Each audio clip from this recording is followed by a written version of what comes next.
They call them crazy cooter wings. If you don't know what it is, just look up crazy cooter. See these things right here? These are what I call crazy cooter wings.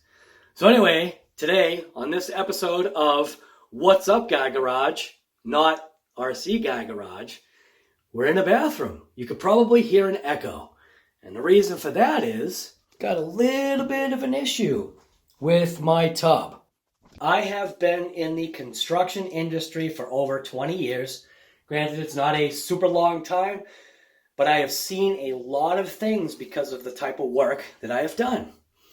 So this is more of a, it's not a repair video, but it's this is the stuff that you don't necessarily get to see, and the reason why we have a leak in our first floor from the second floor. So anyways, if you're interested in watching this episode from What's Up Guy Garage, RC Guy Garage, kind of, sort of, but not really, stay tuned because I'm going to show you a couple things. Let's get into it. So we are now magically, by the power of YouTube, we're now in the kitchen. Now, we're in the area of the stove. That has also been an issue. You know, it's part of that pandemic, COVID, whatever series where, you know, you work on projects and get things squared away or taken care of, well, you've got the time. What else are you going to do other than RC stuff? Yeah, that's right. If you haven't been into, if you're not into RC, you might want to give it a shot. Had the stove pulled out, third time. Had the stove pulled out, and then in this location on the floor, this was where the stove was here, and back here, there were spits of water. I was confused because there's no water that should have been behind the stove, or at least where I pulled the stove out to. Everything was bone dry when I pulled the stove out, but then it happened. I looked up at the light that is right there, and I saw a little drop of water right there on the right, on the light, on the right of the light. And that is a recessed light. Initially, that used to be just a regular recessed can, and the recessed can is still there. But I have switched the light bulbs to those more flatter style LEDs, and they are dimmable. Not that any of that matters, but so we had a leaking light. Now I'll show you why we had a leaking light. So inside of here, which, oh, hey, look at that. I still left my light going. Now you're going to see those pulses, that's from the LED. So this is where you can access the plumbing. So not only can you access the drain, but you can also access the pipes. Now I actually replaced this valve unit, temp troll valve. I had to, solder in some new copper pipes and fix stuff and just make it, like more aligned. Even like way up there, which you probably can't see. It was actually seriously out of alignment, so I fixed it. It's just part of the stuff you don't see. The other parts of stuff you don't see, along with the trash that I had to pull out of here, like when I first cut this open, there was trash all inside of here. Well, it doesn't really matter that trash was there, because what homeowner is ever going to saw a hole through their wall in the closet to go ahead and replace the valve or drain or stuff themselves? Ding! Right here, that's me. I do everything myself, and when I do it, I try to make it as right as it can be. So we got a couple of issues going on. So number one, I'll show you issue number one. Issue number one, right here, it's our water. So our water has a certain amount of corrosive effect that's happening on some of the metal parts. It does take quite a while for this to happen. So I have replaced this, I think, twice since I've been here. Something around there. Focus. Something around twice. And this is just a drain. Goes into that section right there. Focus. Goes into that part right there. But you can see we got some crunchy crusties on this piece right here. Typical of the corrosive nature of our water that, yes, we do drink. And also the rubber gaskets that I guess seal the tubes are becoming... See if I can crack it. Oh, look at that. They're becoming brittle, okay? So over time, those rubber gaskets do, which people don't realize, those rubber gaskets do crack. Because what obviously happens is they dry out. There's nothing keeping them moist. You know what I mean? They just dry out. There's another gasket that's obviously in between this piece, which this is actually the drain portion that goes underneath the tub, okay? So we're going to place that right there.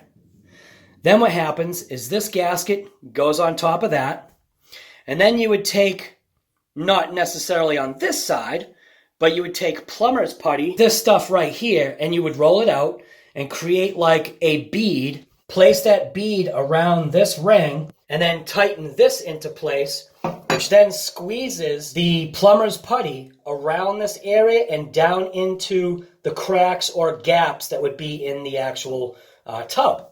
So here is where that years of experience comes into play. I have seen things that the average consumer hasn't. The things that builders and construction guys do that you don't know about within your own home. So now I have never touched this actual drain pipe itself. While I have replaced this part a couple of times, like twice I believe, and I'm gonna do it again, it actually didn't need to be replaced. But then you get a look at this part. And after I was looking at things, I was realizing that the leak really wasn't coming from the drain. It must be coming from the actual maybe connection. So I went and checked the connection. The connection actually seemed tight, which, yes, this rubber gasket right here, while it is destroyed and no good now, it still was in place and it was still being effective. But taking it apart, obviously, yeah, you take it apart and it just turns into junk. So this is the part that I want to show you, that you might be buying a home and you think that everything is fine, dandy, and copacetic, or everything's cool. Well, not necessarily. Now, I actually found this particular situation I'm going to show you right now. I actually found a very similar situation in my first house for the main line that comes from the street that goes to my house. So, yeah, let's show you something. So when you look at this pipe, yes, it does have the green corrosion, and obviously that is from our water, but that is normal. When you look inside, though, what is going on there? Wow. Has the corrosion gotten that bad to where it's starting to erode the pipe? Two things, yes and no. This pipe probably should have lasted a heck of a lot longer than it did if it wasn't for the fact of the original installer. Now, what do I mean by that? Well, let's show you. Now, when you look at the bottom of this pipe, now that pipe deformation that you see is most likely because of the original installation or from the original installer. So like I'm saying, all these things that, once these walls are buttoned up, this is all the stuff that you don't see, and it does happen all the time. It sometimes doesn't matter whether if your house is $1 million or if your house is $100,000.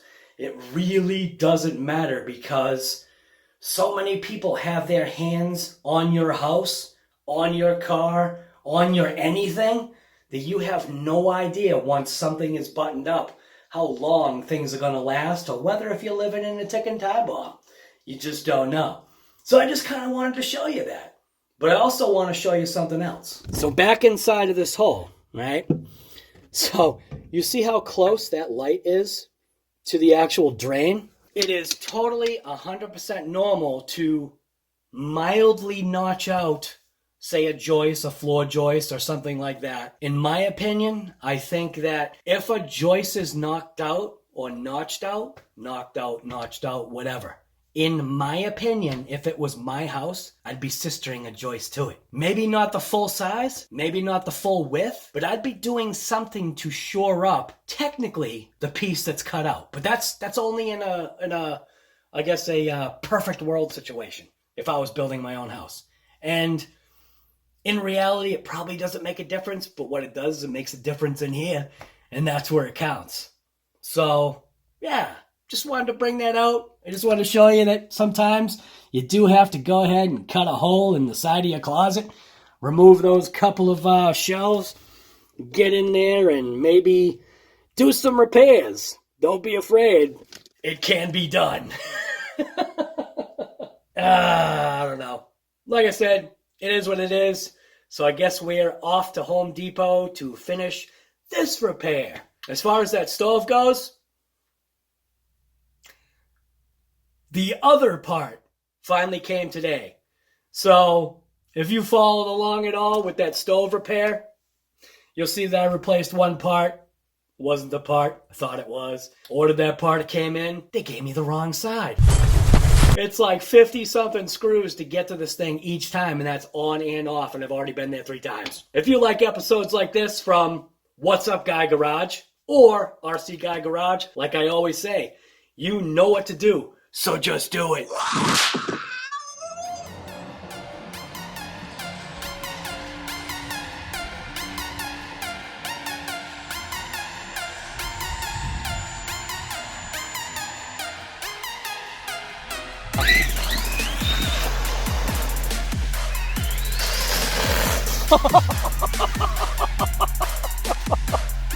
Oh, that is nuts.